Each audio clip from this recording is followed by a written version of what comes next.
Hey everybody, it's Eric here with Spartan Auto Works. Hey, today, really quick video, common question we get about repairing these 07 up clusters. They're actually really easy to repair. You're gonna, most likely, the most common thing you're gonna see with these 07 up clusters is you're gonna lose your message center and your prindle. This being the prindle, there's your message center.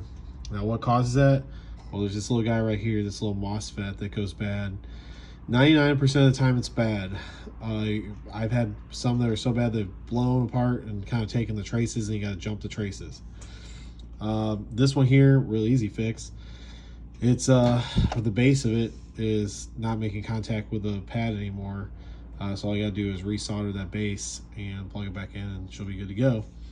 But this is something you can do yourself. In order to get this off, you are going to need a hot reflow station, which would be the easiest. You can kind of solder to them, then solder them off. Not the preferred method. I mean, I've seen people cut the legs also and move the legs one at a time with a soldering iron. You can do that as well, but you can buy these. I think I give like $7 a piece for them, something like that. I think they come in a 2-pack.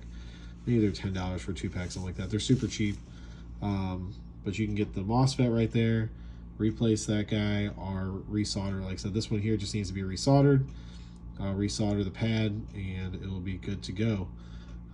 Stay tuned, we're going to do another video on the 03 through 07 classic clusters next, because I get a lot of calls about power issues with them. We're kind of going to go, that's a quick, not a really repair video, but show you what you need to do. Until next time.